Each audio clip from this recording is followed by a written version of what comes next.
नमस्कार दोस्तों, स्वागत है आप लोगों का हमारे YouTube चैनल RTC कॉल के ऊपर।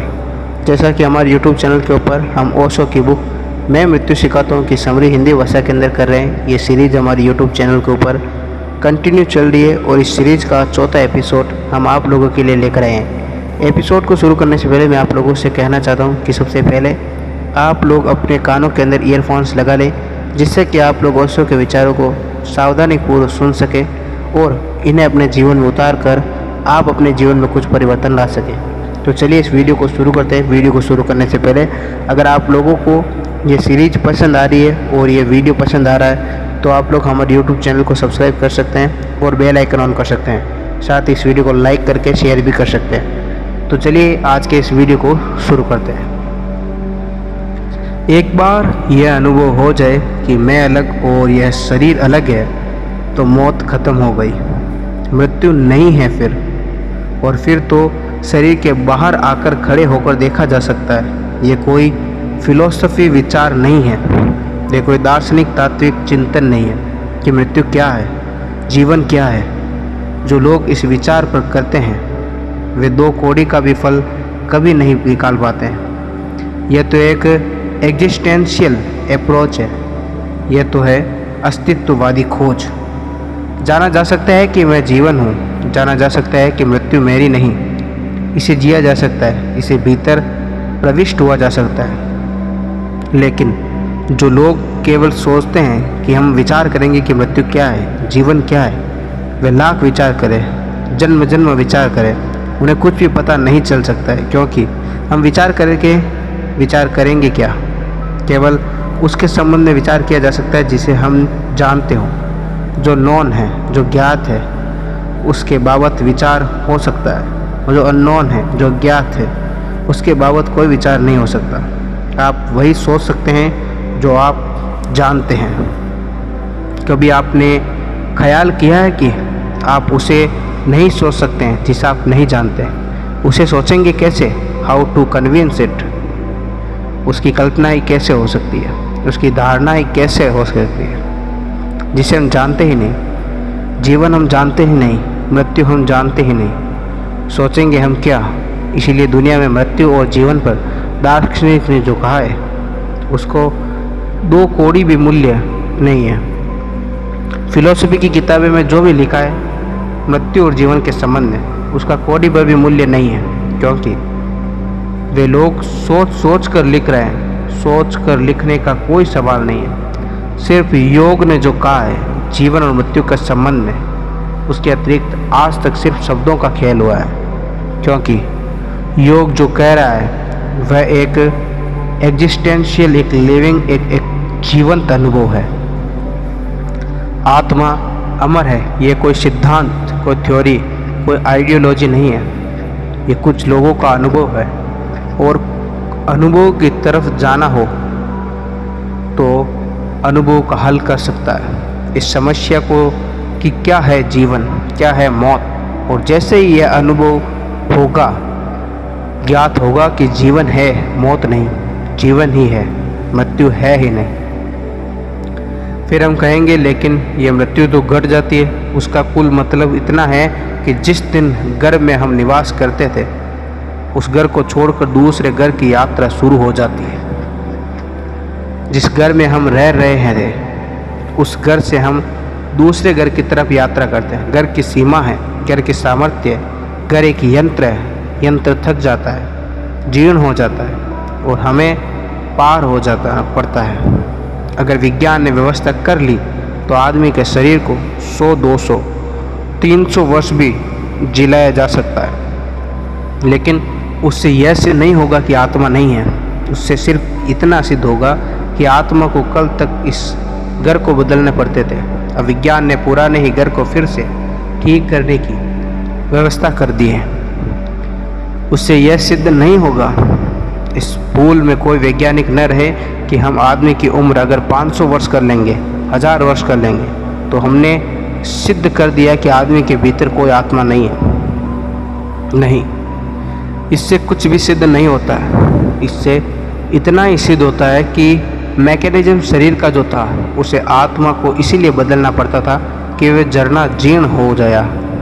अगर उसको रिप्लेस किया जा सकता है, हृदय बदला जा सकता है, आँख बदली जा सकती है, हाथ पैर बदले जा सकते हैं, तो आत्मा को शरीर बदलने की कोई ज़रूरत न होगी। पुराने घर से ही काम चल जाएगा, रिपेयरमेंट हो गया, उससे कोई आत्मा नहीं है। ये दूर से भी सिद्ध नहीं होता है। और यह भी हो सकता है कि कल विज्ञान टेस्ट ट्यूब में जन्म दे सके, जीवन को पैदा कर सके, और तब शायद वैज्ञानिक इस भ्रम में पड़ेगा कि हमने जीवन को जन्म दिया, लेकिन वह भी गलत है। यह भी कह देना चाहता हूँ कि उससे भी कुछ सिद्ध नहीं होता है। माँ बाप मिलकर क्या करते हैं, एक पुरुष एक स्त्री मिलकर क्या करते हैं? स्त्री पेट में आत्मा को जन्म नहीं देते हैं, ये जस्ट क्रिएट ए सिचुएशन, सिर्फ एक अवसर पैदा करते हैं जिससे आत्मा प्रविष्ट हो सके। माँ का पिता कानू मिलकर एक अपॉर्चुनिटी, एक अवसर, एक सिचुएशन पैदा करते हैं जिसमें आत्मा प्रवेश कर सकती है। कल वह हो सकता है कि हम टेस्ट ट्यूब में एक सिचुएशन पैदा कर दें, इससे कोई आत्मा पैदा नहीं हो रही है। माँ का पेट भी तो एक टेस्ट ट्यूब है, एक यांत्रिकी व्यवस्था है, वह प्राकृतिक है। कल विज्ञान ये कर सकता है कि प्रयोगशाला में जिन जिन रासायनिक तत्वों से पुरुष का वीर्याणु बनता है और स्त्री का अणु बनता है, उन रासायनिक तत्वों की पूरी खोज दो और प्रोटोप्लाज्मा की पूरी जानकारी से ये हो सकता है कि हम टेस्ट ट्यूब में रासायनिक व्यवस्था कर लें। तब तो आत्माएं कल तक माँ के पेट में प्रविष्ट होती थी, वे टेस्ट ट्यूब में प्रविष्ट हो जाएंगे, लेकिन आत्मा पैदा नहीं हो रही है। आत्मा अब भी आ रही है। जन्म की घटना दोहरी घटना है, शरीर की तैयारी और आत्मा का आगमन, आत्मा का उतरना। आत्मा के संबंध में आने वाले दिन बहुत खतरनाक और अंधकारपूर्ण होने वाले हैं, क्योंकि विज्ञान की प्रत्येक घोषणा आदमी को ये विश्वास दिला देगी कि आत्मा नहीं है। इससे आत्मा सिद्ध नहीं होगी, इससे सिर्फ आदमी के भीतर जाने का जो संकल्प था वह क्षीण होगा। अगर आदमी को यह समझ में आने लगे कि ठीक है, उम्र बढ़ गई, बच्चे टेस्ट ट्यूब में पैदा होने लगे, अब कहाँ है आत्मा, इससे आत्मा असिद्ध नहीं होगी। इससे सिर्फ आदमी का जो प्रयास चलता था अंतरिक्ष की खोज का, वह बंद हो जाएगा। और बहुत दुर्भाग्य की घटना घटने वाली है जो आने वाले 50 वर्षों में घटेगी। इधर पिछले 50 वर्षों में उसकी भूमिका तैयार हो गई। दुनिया में आज तक पृथ्वी पर दीन लोग रहे, दरिद्र लोग रहे, दुखी लोग रहे, बीमार लोग रहे। उनकी उम्र कम थी, उनके पास भोजन न था, अच्छा कपड़े न थे, लेकिन आत्मा की दृष्टि से दरिद्रता लोगों की संख्या जितनी आज है उतनी कभी भी नहीं थी। और उसका कुल एक ही कारण है कि भीतर कुछ है ही नहीं, तो भीतर जाने का सवाल क्या है? एक बार अगर मनुष्य जाति को यह विश्वास आ गया कि भीतर कुछ है ही नहीं, तो वहाँ जाने का सवाल खत्म हो जाता है। आने वाले भविष्य अत्यंत अंधकारपूर्ण और ख़तरनाक हो सकता है। इसीलिए हर कोने से इस संबंध में प्रयोग चलते रहने चाहिए कि ऐसे कुछ लोग खड़े होकर घोषणा करते रहें, सिर्फ शब्दों की और सिद्धांत की नहीं, गीता, कुरान और बाइबल की पुनरुक्ति की नहीं, बल्कि घोषणा कर सके जीवंत कि मैं जानता हूँ कि मैं शरीर नहीं हूँ। और न केवल ये घोषणा शब्दों की हो, ये उसके सारे जीवन से प्रकट होती रहे, तो शायद हम मनुष्य को बचाने में सफल हो सकते हैं। अन्यथा विज्ञान की सारी विकसित अवस्था मनुष्य को भी एक यंत्र में परिणत कर देगी। और जिस दिन मनुष्य जाति को ये ख्याल आ गया कि भीतर कुछ है ही नहीं, उस दिन से शायद भीतर के सारे द्वार बंद हो जाएंगे। और उसके बाद क्या होगा कहना कठिन है। आज तक भी अधिक लोगों के भीतर के द्वार बंद रहे, लेकिन कभी कभी कोई एक साहसी व्यक्ति भीतर की दीवारें तोड़कर घुस जाता है। कभी कोई एक महावीर, कभी कोई एक बुद्ध, कभी कोई एक क्राइस्ट, कभी कोई एक लाओ से तोड़ देता है दीवार और भीतर घुस जाता है। उसकी संभावना भी रोज़ रोज़ कम होती जा रही है। हो सकता है 100-200 वर्षों के बाद, जैसा मैंने आपसे कहा, मैं कहता हूँ जीवन है, मृत्यु नहीं। 100-200 वर्षों के बाद मनुष्य कहेंगे कि मृत्यु है, जीवन नहीं है। इसकी तैयारी तो पूरी हो गई है। इसको कहने वाले लोग तो खड़े हो गए हैं। आखिरी मार्क्स क्या कह रहा है? मार्क्स ये कह रहा है कि मैटर है, माइंड नहीं। मार्क्स ये कह रहा है कि पदार्थ है, परमात्मा नहीं। और जो तुम्हें परमात्मा मालूम होता है वह भी बाई प्रोडक्ट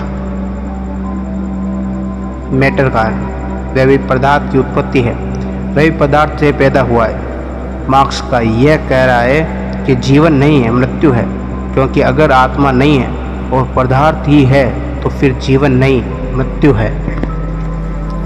मार्क्स की इस बात का प्रभाव बढ़ता चला गया कि यह शायद आपको पता नहीं होगा। दुनिया में ऐसे लोग रहे हैं हमेशा जिन्होंने आत्मा को इनकार किया, लेकिन आत्मा को इनकार करने वालों का धर्म आज तक दुनिया में पैदा नहीं हुआ था। मार्क्स ने पहली दफ़ा आत्मा को इनकार करने वाले लोगों का धर्म पैदा कर दिया। नास्तिकों का अब कोई ऑर्गेनाइजेशन नहीं था। चार्वाक थे, बृहस्पति थे, एपिकुरस था। दुनिया में अद्भुत लोग हुए जिन्होंने यह कहा कि नहीं, आत्मा नहीं है, लेकिन उनका कोई ऑर्गेनाइजेशन नहीं था, उनका कोई चर्च, उनका कोई संगठन नहीं था। मार्क्स दुनिया में पहला नास्तिक है जिसके पास ऑर्गेनाइजेशन चर्च है, और आधी दुनिया उसके चर्च के भीतर खड़ी हो गई, और आने वाले 50 वर्षों में बाकी आधी दुनिया भी खड़ी हो जाएगी। आत्मा तो है, लेकिन उसको जानने और पहचानने के सारे द्वार बंद हो जा रहे हैं। जीवन तो है, लेकिन उस जीवन से संबंधित होने की सारी संभावनाएं क्षीण होती जा रही है। इसके पहले कि सारे द्वार बंद हो जाए, जिनमें थोड़ी भी सामर्थ्य और सांस है, उन्हें अपने ऊपर प्रयोग करना चाहिए और चेष्टा करनी चाहिए कि भीतर जाने की, ताकि वे अनुभव कर सके। और अगर दुनिया में 100-200 लोग भी भीतर की ज्योति को अनुभव करते हो तो कोई खतरा नहीं है। करोड़ों लोगों के भीतर का अंधकार भी थोड़े से लोगों के जीवन ज्योति से दूर हो सकता है और टूट सकता है। एक छोटा सा दिया और न मालूम कितने अंधकार को तोड़ देता है। अगर एक गांव में एक आदमी भी हो जो जानता है कि आत्मा अमर है, तो उस गांव का पूरा वातावरण, उस गांव की पूरी हवा, उस गांव की पूरी ज़िंदगी बदल जाएगी। एक छोटा सा फूल खिलता है और दूर दूर के रास्तों पर उसकी सुगंध फैल जाती है। एक आदमी भी अगर इस बात को जानता है कि आत्मा अमर है, तो उस एक आदमी का एक गांव में होना पूरे गांव की आत्मा की शुद्धि का कारण बनता है। लेकिन हमारे मुल्क में तो कितने साधु हैं और कितने चिल्लाने और शोरगुल मचाने वाले लोग हैं कि आत्मा अमर है, और इतनी लंबा कतार, इतनी भीड़, और मुल्क का यह नैतिक चरित्र और मुल्क का यह पतन, ये साबित करता है कि ये सब धोखेबाज धंधा है। यहाँ कहीं कोई आत्मा वात्मा को जानने वाला नहीं है। ये इतनी भीड़, इतनी कतार, इतनी मिलिट्री, यह इतना बड़ा सर्कस साधुओं का सारे मुल्क में, कोई मुंह पर पट्टी बांधे हुए एक तरह का सर्कस कर रहा है, कोई डंडा लिए हुए दूसरे तरह का सर्कस कर रहे हैं, कोई तीसरे तरह का सर्कस कर रहे हैं। ये इतनी बड़ी भीड़ आत्मा को जानने वाले लोगों की हो और मुल्क जीवन का इतने नीचे गिरते चला जाए, यह संभव है। और मैं आपको कहना चाहता हूँ कि जो लोग कहते हैं कि आम आदमी ने दुनिया का चरित्र बिगाड़ने में, वे गलत कहते हैं। आम आदमी हमेशा ऐसा ही रहा है। दुनिया का चरित्र ऊंचा कुछ थोड़े से लोगों के आत्मा का अनुभव की वजह से है। आम आदमी हमेशा ऐसा ही था। आम आदमी में कोई फ़र्क नहीं पड़ा। आम आदमी के बीच कुछ लोग थे जीवंत, जो समाज और उसकी चेतना को सदा ऊपर उठा रहे थे, सदा ऊपर खींचते रहे। उनकी मौजूदगी, उनकी प्रेजेंस कैटालिटिक एजेंट का काम करती रही और आदमी के जीवन को ऊपर खींचती रही। और अगर आज दुनिया में आदमी का चरित्र इतना नीचा गिरा है, तो जिम्मेवार है साधु, जिम्मेवार है महात्मा, जिम्मेवार है धर्म की बातें करने वाले झूठे लोग। आम आदमी जिम्मेवार नहीं है, उसकी कभी कोई रिस्पॉन्सिबिलिटी नहीं है, पहले भी नहीं थी, आज भी नहीं। अगर दुनिया को बदलना हो तो इस बकवास को छोड़ दें कि हम एक एक आदमी को चरित्र सुधारेंगे, कि हम एक एक आदमी को नैतिक शिक्षा का पाठ देंगे। अगर दुनिया को बदलना चाहते हो तो कुछ थोड़े से लोगों को अत्यंत इनर एक्सपेरिमेंट में गुजरना पड़ेगा। जो लोग बहुत भीतर प्रयोग से गुजरने को राजी हैं, ज़्यादा नहीं, सिर्फ एक मुल्क में 100 लोग 100 लोग आत्मा को जानने की स्थिति में पहुंच जाए तो पूरे मुल्क का जीवन अपने आप ऊपर उठ जाएगा। 100 दिए जीवन और सारा मुल्क ऊपर उठ सकता है। तो मैं आज राज़ी हो गया था इस बात पर बोलने के लिए, कि सिर्फ इसीलिए कि हो सकता है कि कोई हिम्मत का आदमी आ जाए, तो उसको मैं निमंत्रण दूंगा कि मेरी तैयारी है भीतर ले चलने की, तुम्हारी तैयारी हो तो आ जाओ। तो वहाँ बताया जा सकता है कि जीवन क्या है और मृत्यु क्या है। मेरी बातों को इतने प्रेम से और शांति से सुना, उसके लिए बहुत बहुत अनुग्रहित हूँ। और अंत में सबके भीतर बैठे परमात्मा को प्रणाम करता हूँ। मेरे प्रणाम को स्वीकार करें। इस तरह हमने आज ओशो की बुक मैं मृत्यु सिखाता हूँ का पहला प्रवचन पूरा किया है। इस बुक का दूसरा प्रवचन हम अपने YouTube चैनल के ऊपर कंटिन्यू लेकर आएंगे। ये सीरीज हमारी कंटिन्यू चल रही है। आज ये चौथा एपिसोड आप लोगों ने सुना, उसके लिए आप सभी का धन्यवाद। हम मिलते हैं अगले एपिसोड में, तब तक आप लोग अपना ख्याल रखें।